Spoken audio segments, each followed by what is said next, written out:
విశ్లేషకులు తాటికాయల జయరాం గారు మనకు లైవ్ ద్వారా అందించడానికి సిద్ధంగా ఉన్నారు. జయరాం గారు నమస్కారం అండి. జయరాం గారు నమస్తే అండి. రైట్, మనం వివిధ దినపత్రికలో ఉన్నటువంటి అంశాలను చూసాం. ఇక ఆంధ్రప్రదేశ్ విషయానికి వస్తే రాజధాని అమరావతిలో నిన్న 42వ సిఆర్డీఏ సమావేశం జరిగింది. ఏపీ ముఖ్యమంత్రి అధ్యక్షన దాదాపు 8,820 కోట్ల రూపాయలకైతే మాత్రం ఆమోదం తెలిపారు. ఆ పనులకి ముఖ్యంగా అక్కడ ఉన్నటువంటి భూములు ఇచ్చినటువంటి రైతుల భూములు ఏవైతే ఉన్నాయో వాళ్ళ లేఅవుట్ల క్రమబద్ధీకరణ అవ్వచ్చు, వాటికి రోడ్లు అవ్వచ్చు, విస్తరణ అవ్వచ్చు, అలాగే మంత్రుల నివాసాలు, న్యాయమూర్తుల నివాసాలకు అయితే మాత్రం అక్కడ డెవలప్మెంట్కి అయితే మాత్రం ఆమోదం తెలిపారు. ఏ విధంగా చూడొచ్చు? ఇప్పుడు అమరావతి అయితే మాత్రం అభివృద్ధి పదంలో ముందుకు వెళ్తుంది అనుకోవచ్చా?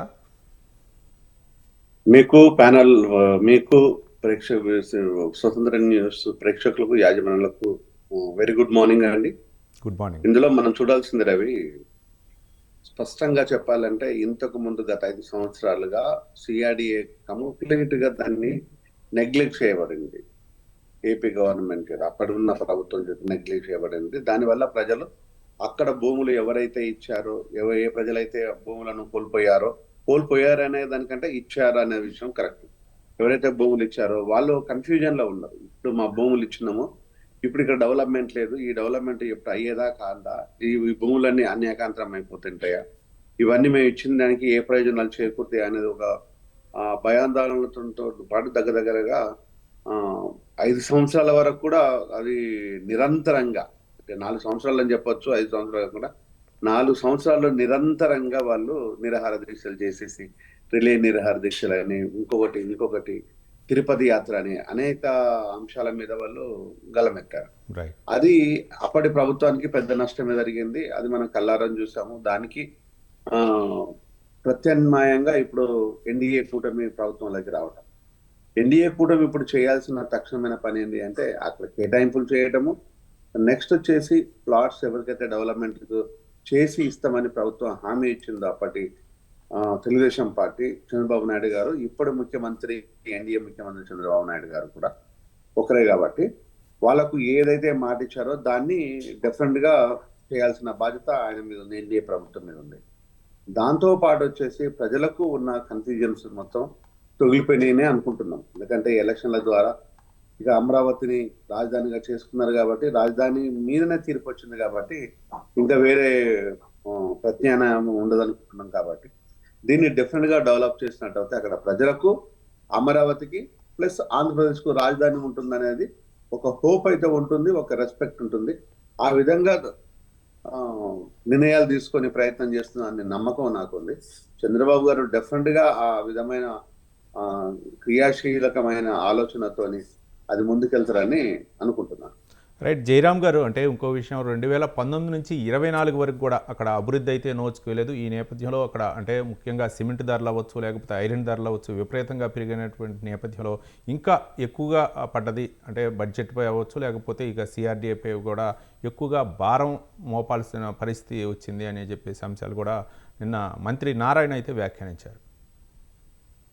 ప్రభుత్వం మీద డెఫినెట్ గా ప్రెషర్ ఉంటుందండి. ఎందుకంటే రోజు రోజుకైతే ధరలు అయితే పెరుగుతున్నాయి. సిమెంట్ ఏంది, కాంక్రీట్ ఏంది, శాండ్ అంటే ఫ్రీగానే వస్తుంది అనుకోండి, ప్రభుత్వానికి సంబంధించిన అంశాలు కాబట్టి.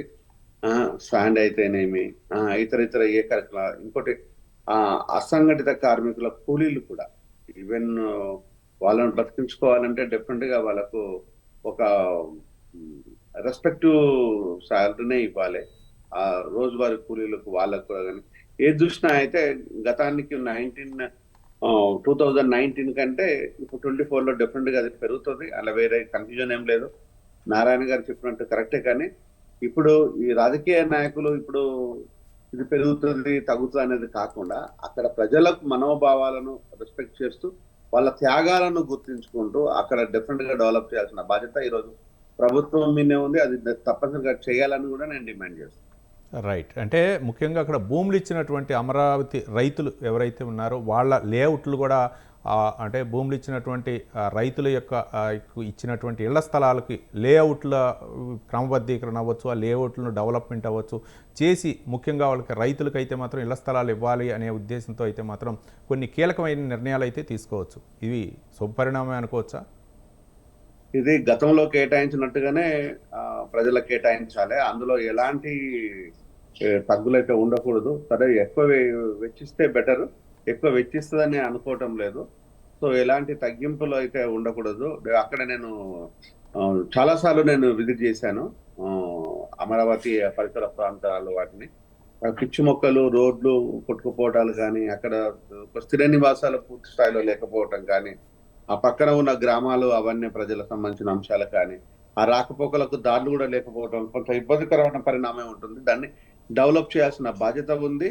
అది ప్రజలకు పూర్తి అన్కండిషనల్ గా డెవలప్ చేసేసి ఎంతటి ఖర్చు అయినా కూడా డెఫినెట్ గా బడ్జెట్ పెరుగుతుంది, పెరగదనే సమస్య లేదు. డెఫినెట్ గా బడ్జెట్ పెరుగుతుంది. పెరిగినా కూడా అది ప్రభుత్వమే భరించుకొని ప్రజల మీకు వాళ్ళ త్యాగాలను గుర్తించి డెఫినెట్ గా డెవలప్ చేయాలని కోరుకుంటున్నాను. రైట్ జయరామ్ గారు.